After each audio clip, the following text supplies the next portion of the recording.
Well, let's take a closer look at the trajectory of Kenya's digital economy with Tonny Tugee. He is the MD of SEACOM's Northeast and East Africa operation. SEACOM, of course, is a leading data network service provider on the continent. Well, great to have you on the show with us, Mr. Tugee. Does it ring true that this pandemic has been a major disruptor in Africa's ICT industry? And if so, to what extent has there been a change so far? Okay, thank you, Uche, for having me. And indeed, the pandemic has been quite disruptive, and not only in the ICT sector, but it cuts across, the different sectors of the economy. I think at the advent of the crisis, one of the things that we saw immediately in the sector is that a lot of businesses began to, migrate and then to work from home. So today we are familiar with new terms like the new normal, working remotely, working from home. One of the enablers of this has been the ICT services that enabled businesses to remotely pivot and begin to work from home. Now, those businesses that were already connected and are online were able to seamlessly do this without a big hiccup. It is indeed, ICT is a big catalyst in running businesses. And so perhaps today the CIO is one of the most important people in the boardroom. Because everybody now appreciates that for you to survive any form of crisis, ICT is perhaps going to be one of the biggest enablers to the business. So one thing that we saw in the sector is that there was a surge in demand because businesses were now working remotely, working from home.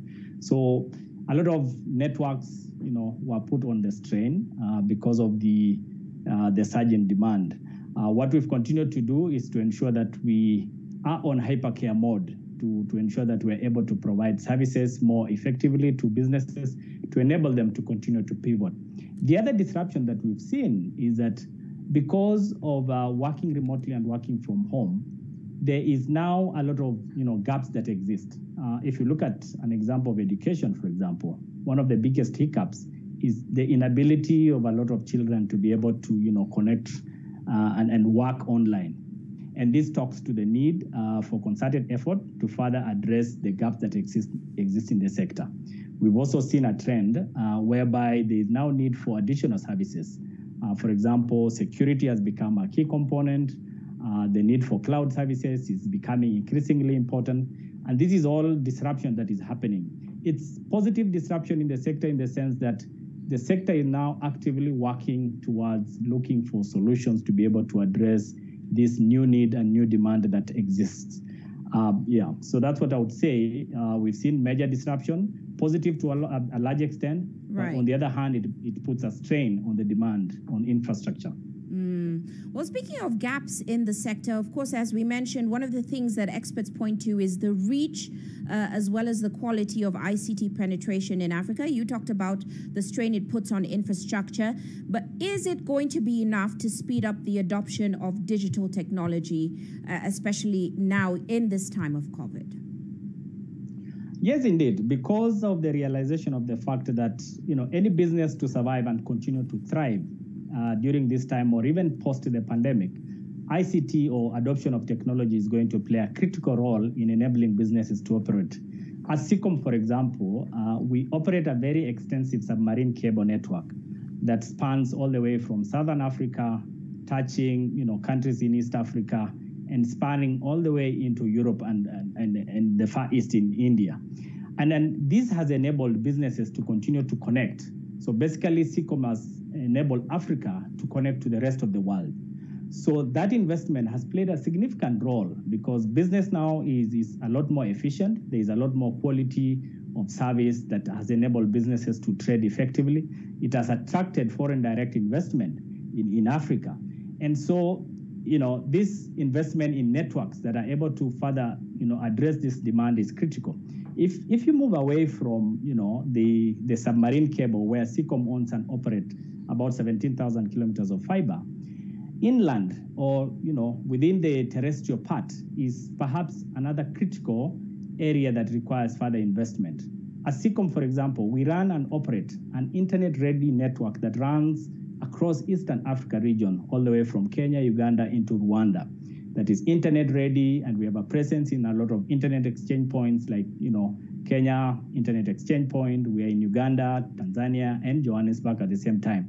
The idea is to bring services closer to a lot of our partners and our customers and ensure that, we are driving this.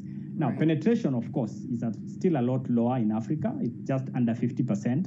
And that talks to the need for further concerted effort between governments and the different players to ensure that, this effort is even driven further. Right. Well, let's talk a bit about Kenya, because we know it has been working towards becoming an ICT hub on the continent. It's been actually dubbed the Silicon Savannah. But what's your take on its progress, providing that environment that, of course, nurtures innovation and as well provides the infrastructure needed to push forward the idea of a digital technology, the digital economy, rather? Yeah. Thank you. I must say Kenya has really made a lot of strides in terms of adopting technology. If you remember or recall about 11 years ago, and by the way, SEACOM is celebrating 11 years since inception, and then, thank you for the progress that we've made thus far in enabling Kenya as a country to make a lot of great strides in digital transformation. Kenya was was at the forefront in ensuring that, the fiber optic landing in the region, it found its way with a lot of ease by ensuring that there was policy and regulation that made it easy for the submarine cables to land. And since that time, the country has been actively and adopted a very proactive national ICT policy. And if you look at some of the goals that were set, about a decade ago, was about one, connecting all the citizens of the country to the internet. Secondly, was, to build a digital knowledge economy. The other goal was to be able to deliver government services, using, ICT or technology platforms, and also to, attract foreign direct investments. If you look at most of those goals, you can actually tick them and say that, to a large extent, these have been achieved. And thanks to the support from providers such as SEACOM that have, realized the need for government to be able to meet some of these goals and have further explored ways and means in, exploring investment to further drive the services across. So the country, is doing well to a large extent, but of course, there's still areas of improvement in terms of, just delivering these services across the different sectors of the economy. Now, you pointed to better regulation as well as policy in Kenya, and most ICT experts seem to point to those two as key catalysts to transforming Africa's digital economy going forward. Do you agree with that? I completely agree. For any attraction of foreign direct investment, any investor investing in ICT sector wants to operate in an environment that is predictable and that is, that is clear in terms of the different regulations and the frameworks that have been set up. So if you look at, a number of countries, Kenya has made a lot of strides in this space. And I'll give you an example of, a digital innovation, which is financial services like M-Pesa, which is a globally renowned service. It is because of an environment that enabled, technology to flourish in this space.